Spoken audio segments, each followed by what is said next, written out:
દેવગામ તો હું ઘણી વાર આવીને પ્રવચન કરી ગયેલો છું, પણ અહીંયા નહોતો આવ્યો.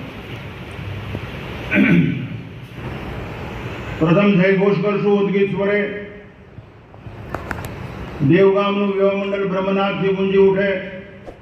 તમારી વિશુદ્ધ ભાવનાને આત્મસાત કરી નાભી કમળથી ઉદગીત સ્વરે બ્રહ્મનાદ કરવો. સનાતન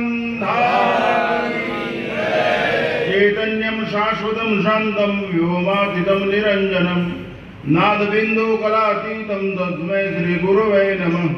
અખંડ મંડલાકારમ વ્યાપ્તમ યેન ચરાચરમ તદ્પદમ દર્શિતમ યેન તસ્મૈ શ્રી ગુરવે નમઃ. ધ્યાનમૂલમ ગુરુર્મૂર્તિ પૂજામૂલમ ગુરુર્પદમ મંત્રમૂલમ ગુરુર્વાક્યમ મોક્ષમૂલમ ગુરુર્કૃપા. દેવગામ મધ્ય અમરદાસ આશ્રમની અંદર અમરદાસ બાપુની 34મી નિર્વાણ નિમિત્તે આયોજિત ધર્મસભાની અંદર ઉપસ્થિત આપ સૌને જય ગુરુદેવ. સમાધિ એટલે સમાધિ. આધિ વ્યાધિ અને ઉપાધિથી ઊંચે ઉઠી જાય અને સમાધિ લાગે. સમાધિ એ મનની સ્થિતિ છે, એ પ્રકૃતિનો વિષય છે, બ્રહ્મને આત્માનો નહીં. બ્રહ્મને આત્મામાં ક્રિયા હોતી જ નથી. મન સમ થઈ જાય, પરિપક્વ થઈ જાય. શબ્દ ન હોય, એકલું રૂપ જ હોય, અવાજ ન હોય. જબ તક બોલન તબ તક ડોલન. વાદી મોરલી વગાડે ત્યાં સુધી સર્પ આમ થયા કરે. એની આંખની ઉપર બે કાણા હોય, એના કાન છે ચક્ષુ સ્રવાહા. સર્પને ચક્ષુ કાન ઉપર કાન હોય છે, આંખ ઉપર. એટલે સર્પ આમ મોરલી બંધ થઈ જાય એટલે પાછો કરણિયા બંધ જાય. જબ તક બોલન તબ તક ડોલન. જ્યાં સુધી વગર વિચાર્યું બોલાય છે ત્યાં સુધી સદગુરુએ આપેલું વિચારેલું બોલ બોલ કરવું. જ્યાં સુધી વગર વિચારેલું મન બોલ બોલ કરે છે, કેટલાય જન્મનું ભેગું કરીને લાવેલો ચિત્તના સંસ્કારો, એ જ્યાં સુધી ખૂટે ને ત્યાં સુધી સદગુરુએ આપેલું બોલ બોલ કરવું, ઘૂંટ ઘૂંટ કરવું. ઘૂંટવાથી જામશે બધું, રટવાથી જામશે, ભજવાથી જામશે બધું. અને એ જયારે પરિપક્વ થઈ જાય ત્યારે વાસિષ્ઠ યોગ વાસિષ્ઠ કાર્ય એમ કે યોગ ચિત્ત વૃત્તિ નિરોધક વાચક પ્રણવ. ચિત્ત વૃત્તિનો નિરોધ થઈ જાય, ચિત્ત સ્થિર થઈ જાય એટલે કથિર હીર થઈ જાય, આપણું હિત થઈ જાય. ચિત્તમાં ભગવાન બેસી જાય, ચિત્તમાં સંસ્કાર એવા સ્થિર થઈ જાય કે સત્ય બેસી જાય, સદગુરુ બેસી જાય. ઘણા માણસો ઢોલ નગારા વગાડીને ગાય બહુ પણ અમલ ન હોય. ભજન ગાયા જ કરે, અનાજના પુરાણ દેખના સદગુરુ. પણ તું ક્યાં છો ભલામણ? એ વાંદરા જેવી હાલત હોય, એથી કલ્યાણ ન થાય. કદાચ બહુ રાગ હારો હોય તો 50 રૂપિયા વાંકા માજા ઉપર આવી જાય, બાકી ભલું ન થાય. અમલ વગર જીવન નિર્મલ નહીં થાય, અમલ વગર જીવન કમલ નહીં થાય. કર્મન કોટી ઉપાય. અમલ હશે તો જ કલ્યાણ થશે, બાકી બકવાસથી કલ્યાણ ન થાય. ગમે એટલા ભજન ગાઓ. અને ઘણા માણસો કે અમે કેટલાય જપ તપ કરી ધ્યાનમાં, જ્યાં સુધી અંતકરણની અંદર સત્ય પ્રત્યે સદગુરુ પ્રત્યે 100% પ્યોરિટી વાળો પ્રેમ જાગૃત ન થાય ત્યાં સુધી તમે ત્યાં છો, તમારું ભલું થાય જ નહીં. ગમે એવું હોય ને, અમે બાપનો બગીચો થોડો જ ફૂંક મારીને કલ્યાણ થઈ જાય. અમલ કરવો જોઈએ. એટલા માટે દરેકને સમ આધિ વ્યાધિ ને વળી ઉપાધિ. આધિ કારણ શરીરની અંદર હોય, જેના કારણે પુનર્જન્મ થાય છે, જેના કારણે અનંત જન્મ સુધી રખડવું પડે છે, કારણ શરીર. આવા 3 શરીર છે, આ સ્થૂળ, સૂક્ષ્મ અને કારણ. કારણ શરીરની અંદર આધિ હોય, જલેબીને ગૂંચવાની જેમ, અને પછી આધિ વ્યાધિ બને એટલે સૂક્ષ્મ શરીરમાં. ઘણા માણસોને ફોટો ઉપરથી, ગાડીસા ઉપરથી ખબર પડી જતી હતી કે હવે વ્યાધિ કેવી આવશે, જે મહાપુરુષોને.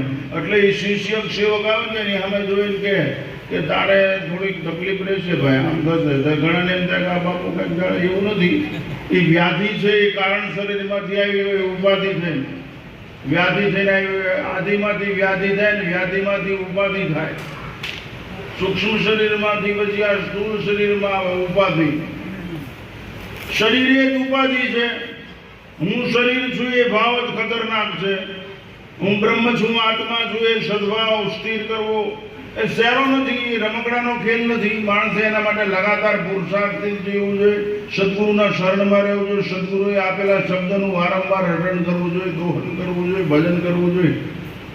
નાળિયેર વધી દેવાથી, અગરબત્તી કરી દેવાથી, ફૂલના હાર ચડાવી દેવાથી મોક્ષ મળી જતો. તમે ગાંડીના નથી. આટલા ભણ્યા પછી અમે પૈસા ભેગા કરીએ તમારી પાસે 10 હેલિકોપ્ટર નવા હોત, પ્લેન ચલાવીને જ ઉતારીને લાવે થાય.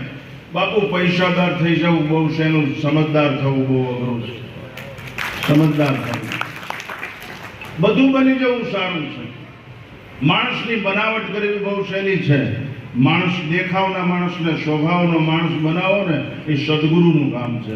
દેખાવના માણસને સ્વભાવનો. દેખાવનો દ્રાક્ષ મોટરના ટીંગાતી હોય, પ્લાસ્ટિકની હોય, ફરાળવાળાનું ન હાલે. હાલે એમ કેટલાય માણસ રખડતા હોય, સદગુરુના લાલ ન હોય, એ બધા દેખાવના હોય. એ સ્વભાવથી લાલ, તો સ્વભાવથી માણસ હોય મા બાપ દુઃખી ન હોય, સ્વભાવથી માણસ હોય તો વૃક્ષ કપાય નહીં, સ્વભાવથી માણસ હોય તો નદીના પાણી ફૂંકાય નહીં, સ્વભાવથી જો માણસ હોય તો ગાયનું દૂધ કોઈ દિવસ ઘટે જ નહીં, સ્વભાવથી માણસ હોય તો ભાઈ ભાઈ વચ્ચે દુશ્મની થાય જ નહીં, સ્વભાવથી દિવ્ય વાતાવરણ બની રહે, ભવ્યતા ઢસડાય ને આવે. આ સ્વભાવની તાકાત છે, અભાવ ચાલે જ નહીં. આ સ્વભાવની તાકાત છે. અને બે ભાઈને નો ભળતું હોય, બે ભાઈને બાપે મેળવેલા, એ અમરદાસ બાપુની જય બોલાવે, હાથ પડાય. યાદ રાખજો, નરક સિવાય કાંઈ નહીં મળે. તમારે તાકાત નથી, તમે બને જ નહીં, તમે બને જ નહીં. ધર્મ પ્રવાહી સ્થિતિ છે.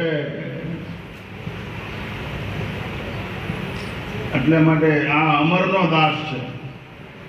ચા પાણી આપીને ગોળ ખાલિયાનો નહીં, પૈસાનો નહીં, સંપત્તિનો નહીં. અમરનો. અમર એક ઈશ્વર છે, ભગવાન છે, એનો દાસ છે. એના તમે દાસ થશો, કોઈની ઉદાસ નહીં રહ્યો. તમારે કોઈ દિવસ ઉદાસ નહીં રહેવું પડે. એનો સાથ મળી રહેશે, સહકાર મળી રહેશે. શ્રદ્ધા ને વિશ્વાસ જોઈએ, બાકી ભૂલ ભૂલ કરવાથી કઈ નહીં થાય. એટલા માટે પહેલો મુદ્દો સમ આધિ સમ ભજ્યું છે તેલમાં નાખો ને એટલે અવાજ કરે, પૂરી તેલમાં નાખો એટલે અવાજ કરે, સડસડ સડસડ સડસડ એમ થાય. એ તળિયે જતું રહે, પણ પછી પરિપક્વ થઈને ઉભું આવતું રહે, એનો કલર બદલાઈ જાય, રંગ બદલાઈ જાય, ભજ્યું અવાજ કરતું બંધ થઈ જાય, પરિપક્વ. એમ સદગુરુના શરણે જાઓ તો નામ અને રૂપમાંથી મુક્ત થઈ જાઓ, ગુણમાંથી મુક્ત થઈ જાઓ, વાસ્તવિક સ્વરૂપની અનુભૂતિ થાય. બાકી તબલા વગાડીને ગાયા કરો તો એ કઈ થઈ જાય. હું એનો વિરોધી નથી. આ તમારા લોહીના સંસ્કાર છે, સંગીત. હું તો ઓસિલેશન ઓફ ધ હાર્ટ, અનાદ નાદનો ઉપાસક છું. આજથી 46 વર્ષ પહેલા મેં અનાદ નાદ સિદ્ધ કરેલ છે. અનઆહત, અન એટલે નહીં, આહત એટલે માર્યા વગર જે અંદર અવાજ થાય ને, ઓસિલેશન ઓફ ધ હાર્ટ, એને અનાદ નાદ કહેવાય. અથર્વવેદની હંસોપનિષદમાં લખેલું છે. અને અંદર જે નાદ છે, નાદ નાદ એ જગતનું ઉપાદાન છે. નાદથી જગત ઉત્પન્ન થયું છે. આપણી પાસે ચોખા હોય, આપણી પાસે આંબીલો, આપણી પાસે આંબીલો પકડી રાખી દે એમાંથી આંબલી નો નીકળે, આપણે ગોટલો પકડી રાખી દે એમાંથી આંબો નો નીકળે, આપણે ઘઉં પકડી રાખી તેમાંથી ડુંડી નો નીકળે, આપણે બાજરો પકડી રાખીએ તેમાંથી ડુંડું નો નીકળે, ડુંડી નો નીકળે, કરડું નો નીકળે, આપણે વળનું ભેગું પકડી રાખી તેમાંથી વળ નો નીકળે. એમાં છે, એમાં બે મત નહીં. દૂધમાં માખણ છે, એમાં બે મત નહીં. એનામાં ઉપાદાન શક્તિ છે, પણ નીકળે નહીં. એને નિમિત્ત કારણ મળવું જોઈએ. આંબીલાને કે ગોટલાને જો નિમિત્ત કારણ મળે તો આંબો નીકળે, આંબલી નીકળે, ઘાઘુર નીકળે. એમ આપણું મન છે એ મલ્ટીપર્પઝ છે, વેચાઈ ગયેલું છે, ફસાઈ ગયેલું છે, વિકારોથી ઉભરાતું છે. શિકારી અને વિકારી છે, ભિખારી છે, અધિકારી નથી. સદગુરુના શરણમાં જાય તો અધિકારી થાય. એટલે આપણું મન મલ્ટીપર્પઝ છે. એમાં કેટલું ઉગે છે? એક જ ઉગે ત્યારે અનેકની સમસ્યાઓ હલ થઈ જાય. એક જ ઉગે. રામ ઉગે, કૃષ્ણ ઉગે, ભગવાન ઉગે. જેને માનતા હોય, દ્વૈત અદ્વૈત વિશિષ્ટાદ્વૈત દ્વૈતાદ્વૈત જેમાં માનતા હોય, એટ યુ લાઈક એકમ સત્યમ બહુધા વદંતી વિપ્ર. એક જ રસ્તેથી જાઓ, ગમે આ બધે એક જ ઠેકાણે ભોગવાના છો. એમાં કાંઈ ફેરફાર નથી. સદગુરુના લાલ નગર આ મહેનત મારી જાય. એટલા માટે આપ સર્વને કરબદ્ધ પ્રાર્થના, એક મંગલ અવસર. આ જીવન તો બહુ અંદર ખનગનાટ હોય, અંદર ઉત્સાહ હોય, અંદર ઉભરો હોય. આજ હું ક્યાં આવ્યો છું, ઈશ્વર મને ક્યાં મોકલ્યો છે, આજ એનો ભાવ. આજે ભૂખ લાગે જ નહીં બાપુ, એવી મનની ભૂખ હોય, વિચારની ભૂખ હોય, તન સેવામાં હોય, મન સ્મરણમાં હોય. આજ સમર્પણનો દિવસ છે. આજ બધું જીવનની અંદરથી ઠલવી દેવાનો દિવસ છે. આજ ખુલ્લો થઈ જવાનો દિવસ છે. આજ પવિત્ર થઈ જવાનો દિવસ છે. આજ જીવનને પહોળું કરી દેવાનો દિવસ છે. આજ બધાને અપનાવી લેવાનો, બધાને માફ કરી દેવાનો દિવસ.